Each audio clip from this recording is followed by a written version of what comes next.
Oi pessoal, nesse screencast eu quero discutir como é que é a instalação do Julia no Linux, certo? Aqui a gente tem vários jeitos diferentes de fazer isso, né? Você pode tentar usar o gerenciador de pacote, tá? Aí você vai ter que vai depender de qual a tua distribuição. Eu estou usando uma que chama Manjaro, que é baseado numa chamada Arch, né? Então, por exemplo, seria o comando. Vamos ver se ele existe esse pacote. Tá aqui, ó. Ele tá aqui, não está instalado porque geralmente eu baixo os binários aqui direto do Julia mesmo, tá? Como eu não estou usando, eu vou recomendar essa maneira, esse jeito de fazer as coisas, porque é bem direto e bem simples. Para você baixar o Julia, basta ser no julialang.org, certo? Já tem, chega direto no download, né? E aí ele vai ter os generic binaries, geralmente para x86, que se tiver macOS, Windows, até para ARM, né? Isso aqui acho que deve rodar no Raspberry Pi da vida, não sei, tá? Você baixa o executável, descompacta ele, então vou baixar aqui só pra gente ver.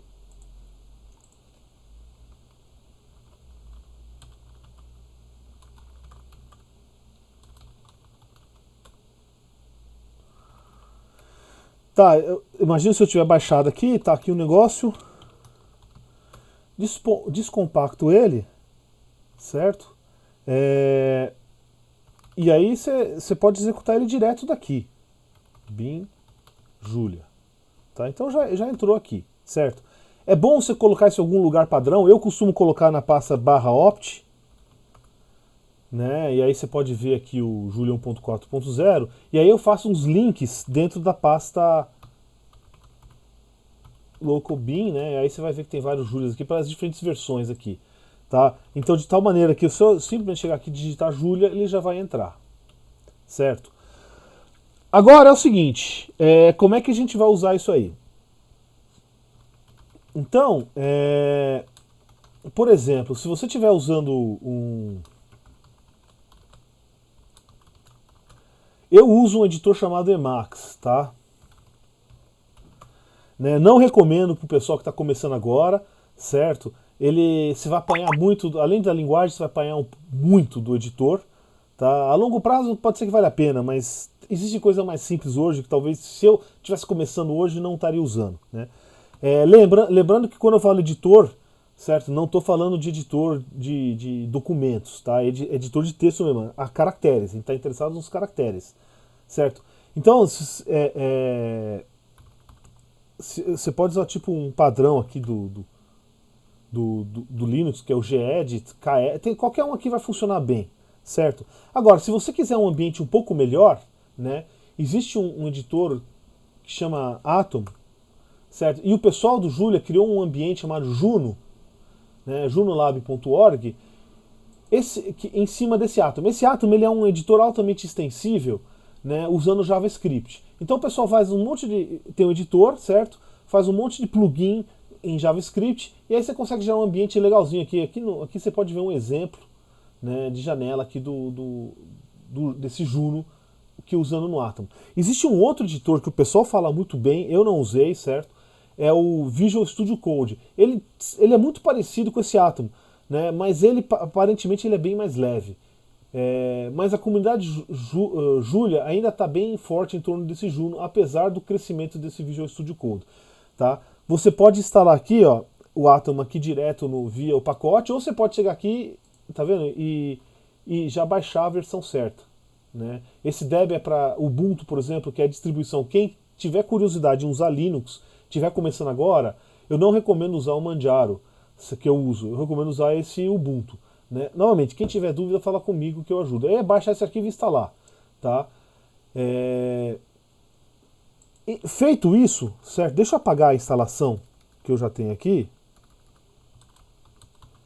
Tá? Você precisa instalar o Juno. Então assim, instalar o Juno, o que você tem que fazer? Primeiro lugar, instalar Julia. Segundo lugar, instalar o Atom. Agora, instalar o Juno. Né? Então vou chamar aqui o Atom.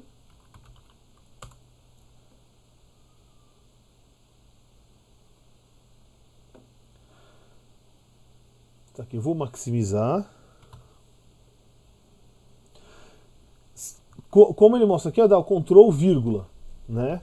Se você der o Ctrl vírgula, ele vai abrir essa janelinha aqui, tá? E aí vai ter um install. Põe aqui, Uber Juno.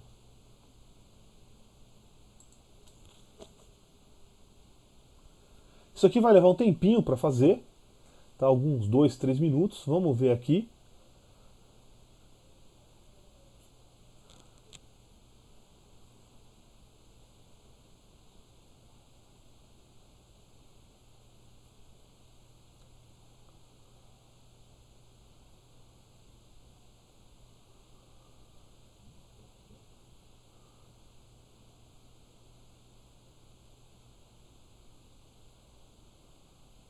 Você vê que, na verdade, esse Uber Juno não é um pacotezinho único, é uma coleção. Ele chama outros pacotes que implementam a funcionalidade do Julia no Atom, tá?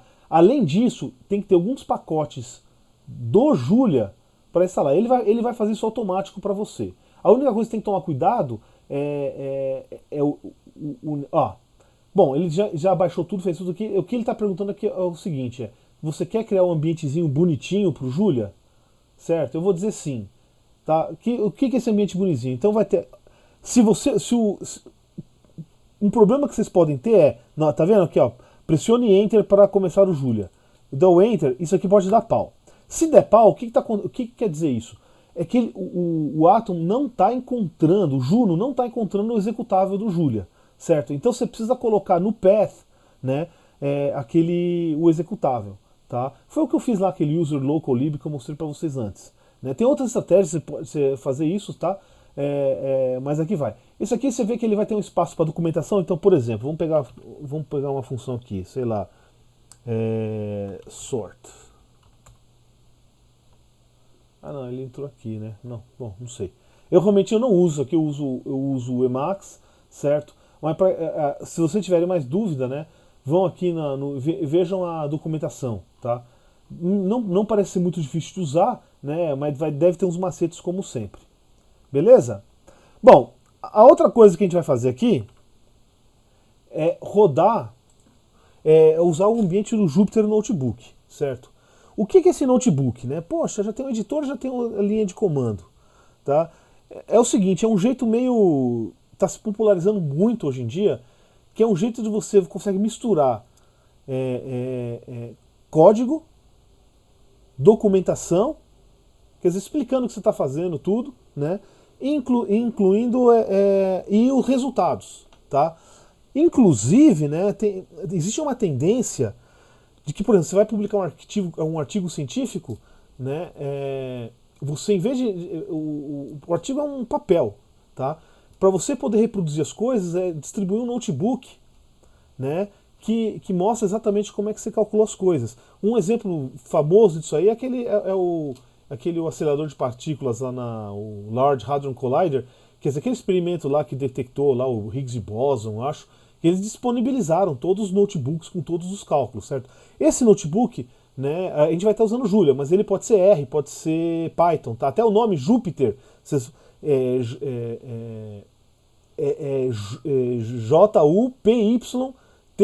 que é Julia, Python e R, tá? Felizmente no Linux instalar o Jupyter é mais ou menos simples. Então, por exemplo, aqui no Manjaro é Jupyter Notebook, né? Você vê que ele já está instalado, tá? Não vou fazer de novo, né? Se você tiver no Ubuntu, você vai ter que dar um apt-get install Jupyter Notebook, tá? E aí para rodar isso aqui, é simplesmente digitar um Jupyter Notebook.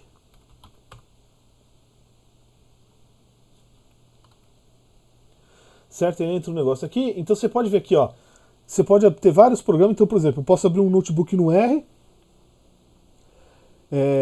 Você pode abrir um no Python, certo? E aqui, ó, inclusive diferentes versões de Julia. Por que eu...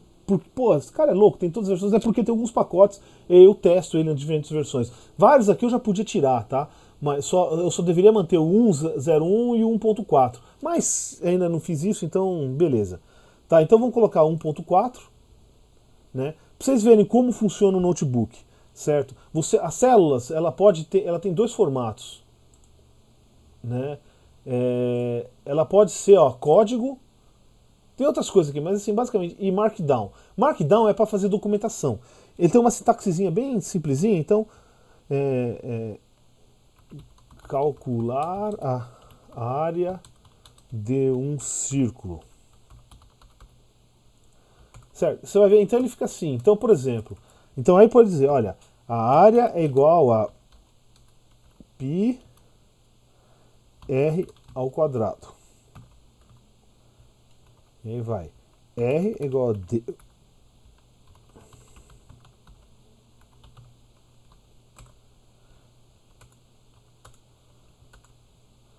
Certo? Qual que é a ideia aqui? Você vê que, para quem conhece aqui, já vai reconhecer isso aqui. Isso aqui é uma sintaxe de equação matemática do LaTeX. Então você pode colocar que pode pôr figura, pode pôr link para documento, entendeu? E um monte de coisa. Aí depois você pode definir as coisas. Então eu vou fazer o seguinte, ó. Por exemplo, raio do diâmetro. Eu vou definir uma função aqui, diâmetro dividido por 2. A área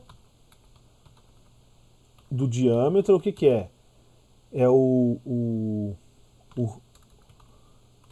raio do diâmetro ao quadrado vezes π dividido.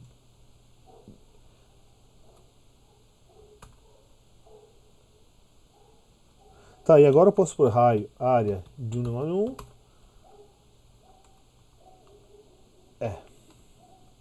Aqui eu fiz errado. É isso aí. Tá? Então por aí vai. E aí você pode colocar um gráfico aqui, coisa que é um negócio bem interessante. No túnel de vento, né, a gente tem usado bastante isso aí. Eu consegui convencer algum tempo atrás o Gabriel a usar e ele adotou isso fantasticamente. Agora ele usa melhor e mais do que eu. Tá? Então, mas eu recomendo pra gente fazer sempre isso aí, porque você consegue misturar, explicar o que você está fazendo, ter o código, certo? E exibir os resultados. Então, por exemplo, se você faz uma curva, você quer estudar fazer um estudo paramétrico, né? Ah, e se eu mudar tal coisa? Você vai lá e roda de novo só aquela partezinha. Então é muito prático e você fica vendo o que está acontecendo. Você tem todo o histórico. E além disso, você tem toda a documentação. Tá?